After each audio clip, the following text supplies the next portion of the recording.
Magandang araw sa atin lahat. Ako si First Lieutenant Dan Manuel Bidorian ng 91st Brigade Reconnaissance Company, 1st BCT. At nandito tayo ngayon sa Old Capitol Sharif Pagwak. At ipapasyal namin kayo sa SPM box.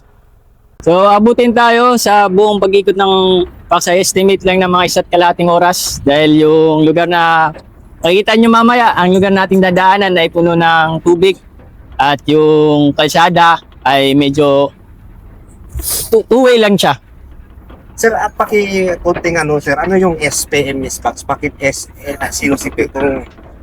So SPM box is a military term para sa Sharif Saydona, Sharif Pagwak, Pagating, at Pasasapano. At makikita natin dito sa kalan yung papuntang Sharif Pagwak, yung proper. At makikita natin dyan yung bahay ni dating Mayor dito Gobernador, si Ampatuan Sr. Yan, ito naman sir. Ito tayo sa municipal ng Dato Unsay. Dito na nagsisimula yung SPM box. Ito yung west part ng box. So from here, it takes mga 5 to... Simula dito, it would take about 6 minutes papuntang Salpo na munisipalidad ng Dato. Ito yung unang intersection papunta sa north part ng box natin na nasa pagitan ng municipality ng Dato South Patuan. So sir, nung pagdating nyo dito sir, ganito na talaga yung ating... Ang pagdating namin dito, medyo magulo noon, noong 2021. At makita mo, dito pagtingin mo pala is madaming tao. Pero nung una naming pag-deploy dito, medyo may nagkakagulo. Wala kang makita sa kalsada kahit highway na to. Kasi medyo maingat din yung mga tao dumaan dito. Ito, main highway na to. Ito na yung kalsada simula Cotabato papuntang Jensan, Isulan, Esperanza, at Takurong. So ano ito sir, ito yung part na palengke, di ba? Mga Muslim brothers na ito lahat sir. Mga Muslim brothers na ito lahat sir dito. Karamihan dito is mga Muslim brothers natin yung naniniraan. So, nirespeto natin yung kanilang tradisyon. So, pagdating namin dito, brief kami ng pagiging cultural sensitive, mga bawal at dapat gawin, at pagrespeto sa kultura ng ating mga Muslim brothers. Ito sir, ano sir? Yan, wala pa yan nung pagdating namin dito. Pero dahil nakipag-coordinate tayo sa lokal, sa komunidad, muling bumabalik yung ekonomiya ng lugar na ito. At talaga ito ng checkpoint sir. Tagtad to ng checkpoint. Actually ngayon, konti na lang to. Kasi medyo na bumawas na yung kaguluhan dito. So may mga strategic checkpoint na lang na nilatag yung militar para ma-continue yung support sa peaceful process na nangyayari dito sa lugar. Usually sir, ano yung kabuhayan dito sir? Yung kabuhayan dito, mostly is farming. Nakita nyo, is madaming lupa na matataba. Niyog. Yung kasaba yung main product, banana, at saka may tabako din dito sa east part natin papuntang Dato Upper. Nakita nyo, napaganda na ng ekonomiya nila kasi dati noon ang deploy namin dito, halos wala kang makitang tao na lumalabas sa kalsada. Lalong-lalo na pag sabit ng alas 6 ng gabi. So dati sir talagang gabi hindi na kayo nagbabiyahe? Meron kami specific time kasi pagkagabi, kukunti na lang sibilyan na nagbabiyahe. Pinapaiting namin yung checkpoint para malabanan yung mga nagdadala ng armas at mga hindi ka nais-nais na transaksyon sa highway at mapanatili pa rin yung kapayapaan tuwing gabi. Kasi nung mga nakaraang taon, gabi kadalasan gumagalaw yung ating mga kalaban sa ganitong area. Dito pa rin tayo sa highway ng papuntang Cotabato to Davao. Pero matagal na itong kalsada talaga sir dito. Ngayon, dati hindi naman ito ganda. Pero ngayon na-develop na umabot na ng 4 na linya. Pero na pagdating namin dito, bullets pa lang to, under construction. Pero medyo nasagabal yung paggawa dahil nga sa kaguluhan. Pero ngayon, tuloy-tuloy na. Makikita nyo, sunod ako tapato, papuntang isulat, napakaganda ng daan dahil sa pag-destination natin sa coordination natin sa pamahalang park. Ay, naririnig din kayo na highway update. So, dalawa yung isa. May kilometer 51. Kadalasan nakakandak ng ambush. Ang kasagsagan ng gulo dito. At ito na rin yun. Part ito ng tinatawag nila na kilometer update. Yung isa na mamaya, dadaanan din natin. Tinawag itong kilometer update dahil maraming ambush na naganap dito. Kasagsagan ng gulo dito sa Maguindanao.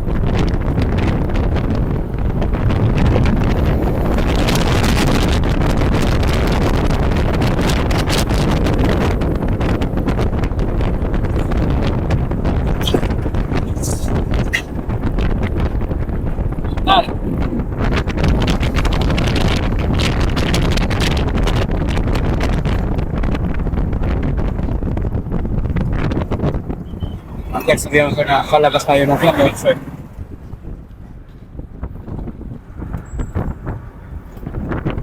Master. Continue mo na. Ay, sus. Ito na, nasa boundary na tayo ng Dato Unsay at Dato Saudi ang Patuan. Ito na yung north part ng SPM box.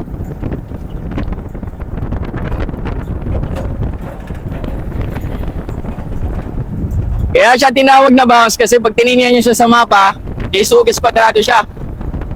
So, At kadalasan ng mga dating kaguluhan nasa loob, dun sila nagtatago kasi mahirap talaga pasukin to. so ito yung mga moss.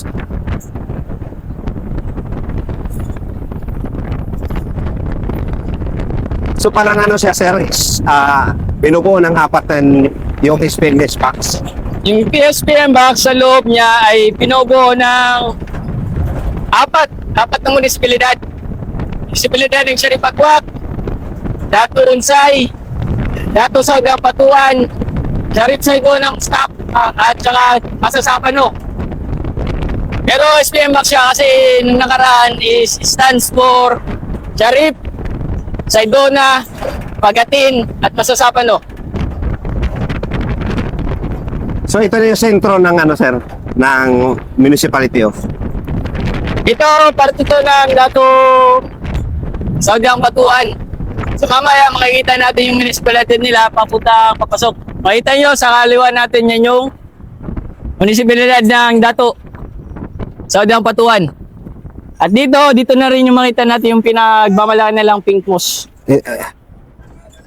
Ito sa ating kanan, makikita natin yung Pink Moss. Lagi natin pinoprotektahan yan dahil sa yan sa mga pinahalagaan ng ating mga Muslim brothers.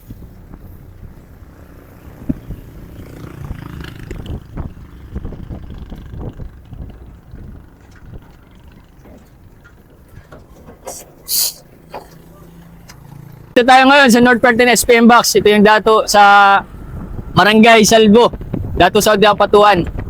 Ito magulo din to dati. Ito yung nakwento ng mga sibilyan na namin nakausap na pag pumapasok yung mga sundalo na magkakagulo na. Mamaya-maya magkakagulo na. So binago namin yung mindset nila na pag nandyan na yung sundalo, ibig sabihin papayapa na. Kasi tulad ngayon, sa aming lugar, sinabi nila, mas gugustuhin pa nila na mayroong sundalo. Kasi may taga-magitan sa dalawang naglalaban na pwersa pag may redo.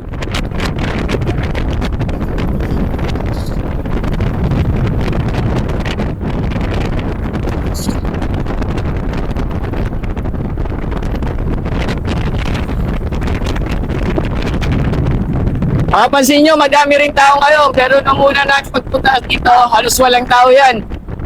Kung kalsada, medyo okay na. Pero dati, lubak-lubak din to dati.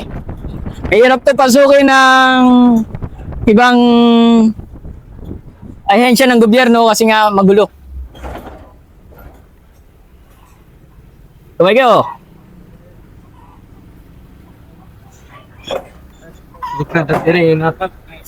private. Yung detachment na to, sir, laging inis na ito eh. Hinaharas to palagi to? Hinaras. Kaya meron silang ganyan na mahabang net kasi lagi silang tinatapunan ng granada. Ah, Dati. malawak din pala, no? Mababa pala talaga siya, no? Yung terrain, sir. Napakaganda ng lupa dito. Halos lahat ng tanim nila, maganda yung tubo. At hindi ka magano sa tubig kasi matubig talaga yung lugar. Hindi mo problema.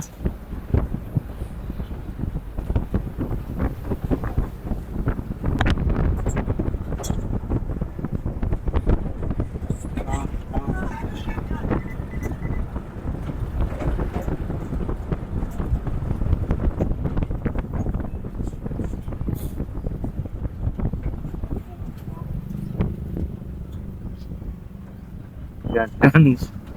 Kaya makita nyo sa kaliwa natin, isa yan sa mga kampo ng mga kaibigan nating MNLF. Karamihan ngayon, meron silang mga base command dito na nakikipag-coordination tayo para mag-continue yung peace process natin. Coordinate tayo para yung mga terorista na naninirahan dito ay patulungan tayo ng mga kaibigan natin kay MILF at saka MILF na papasuko o kaya mahuli natin.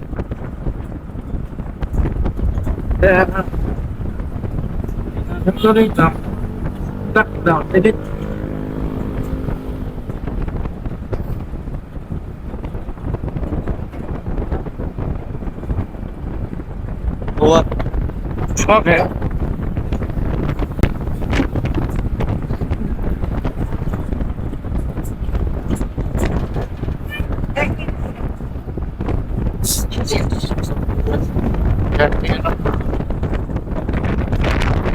Yan na ba? So ito yung pinaka prominenting lugar dito nung kami sa aming unit. Dito nagkaroon ng labanan sa isang grupo ng mga terorista na kung saan patumba namin yung 11 sa kanila at isa sa kanilang leader. Na ngayon, mabumaba na yung grupo, na dismantle na yung kanilang grupo. Nagbigay ng kapayapaan dito sa lugar ng SPM Box. So, ito na yun, sir. Nasa kalahating kilometro mula dito, dyan sa lugar na yan, dyan namin na itumba yung leader ng terorista na yan. Bante. Bante. Bante, bante. Ito lang. Sir, ito, pangalawa, likod yan. Yan ang mistake. Yan, yan ang suntok.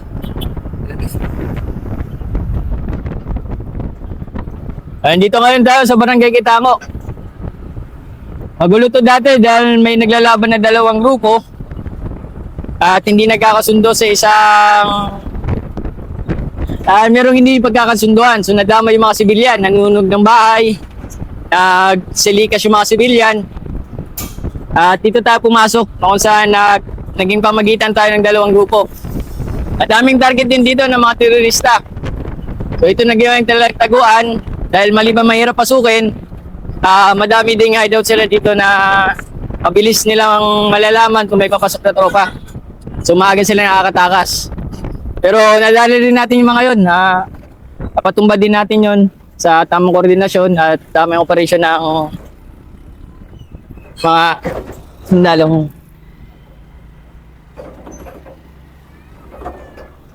Ya, sa tete, ano ka sana nakakam?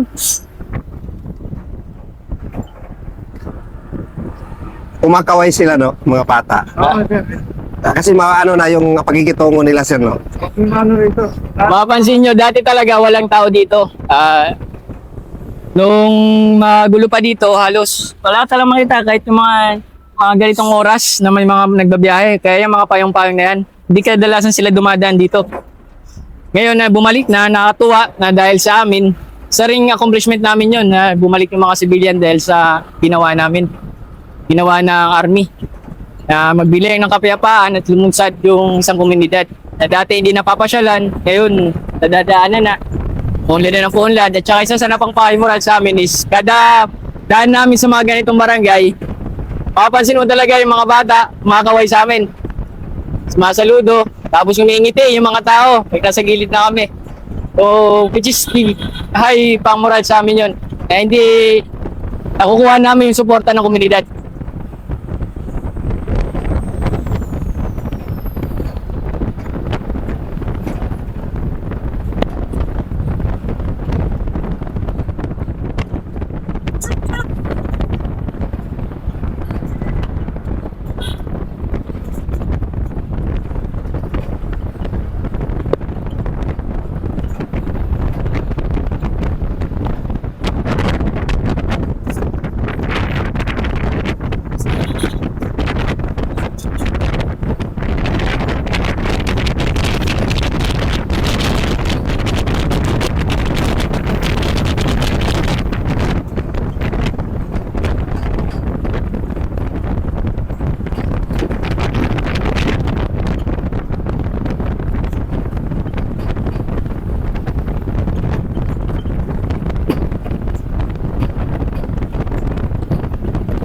Mapapansin nyo din sa lugar, medyo flat yung terrain at kukunti lang yung vegetation. Kaya mahirap namin siya mapasok kasi malayo pa lang makikita na yung daan namin.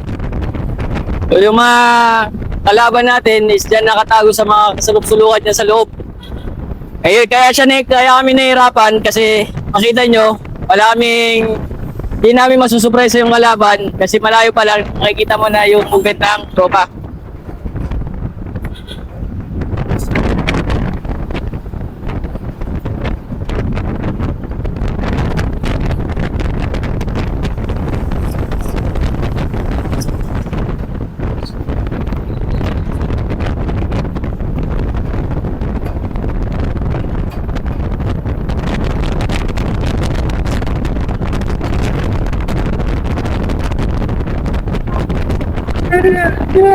Tingnan mo, kumakaway. Kaya kumakaway!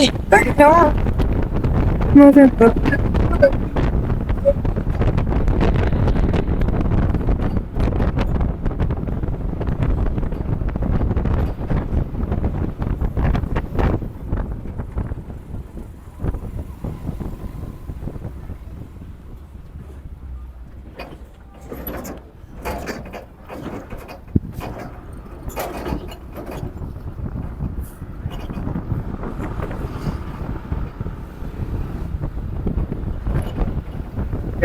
Tignan mo yung barangay na Piawan.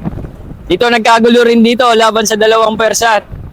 Dalawang persa na hindi nagkakasundo. Ito yung Piawan housing. Mayroon tayong tropa dyan.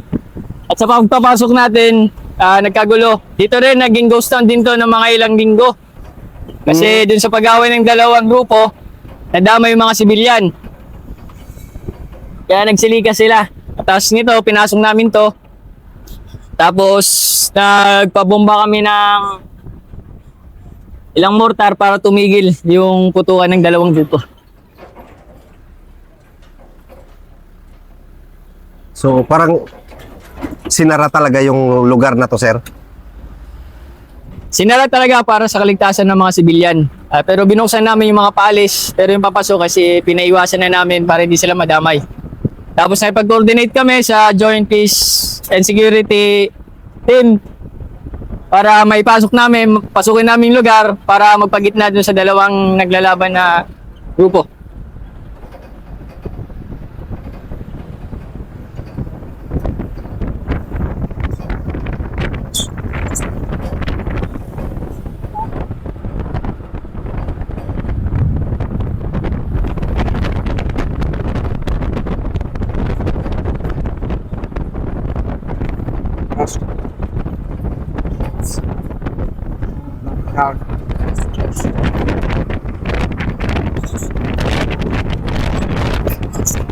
Pwede pa po ba tayo sa pamalihan sa sir? Yes, sir. Sige, diretso mo na lang. Sa FOB ng 99, sir, bababa tayo dun, sir. Tad-tad ng bala ko. Yung mga bala mo yan. Mga bala na yan, sir. Yes, sir. Yan yung mga bala. Dun sa pagkaliwa niyan, kung hindi natin pinasok kanina, kaliwa, dun talaga nagkaroon ng kaganapan na kung sakali pinasawing dalawang tawan ng kapilang grupo. Tapos kinausap namin yung sa isang grupo na nagugat sa malalim malalim yung ugat. Merong pamilya, sa politika, at pati na rin sa lupa. So, nagpatong-patong na. Ito, sir. School. And dati, sayang na nga pag-aaral. Kung sakaling nga tuloy-tuloy yung mga ganyang kagaluhan, sayang yung pag-aaral ng mga kabataan. Kaya yun yung rason kung bakit kailangan natin magpanamagitan sa dalawang nag-away na grupo dahil yung sibilyan at mga kabataan dadamay, di makapagdiretso yung pag-aaral nila at sayang din yung oportunidad ng isang komunidad na umunlad kung ipagpatuloy nila yung kaarasan na ginagawa nila. Para yan, oh. Tatat ng mga bala yan, yan. Yan o, bala o. Yan. Tawag mataas na taas, no? Oo. Yung dating cowboy detachment na tinatawag. Dati detachment namin yan. Ako yan ang militar dati. Pero ngayon tinanggal na kasi hindi na payapa na yung lugar. Pero nung saksagan ng gulo dito, lagi yan ninaras. Tinatampunan ng granada, pinuputangan sa malayo. Kaya yung laging 45 sa detachment dito. Yan, dito kasi sa kalsada na to, ito yung highway nila. Ito yung mabilis na daan patungo sa Masasapan o papuntang Datunsay.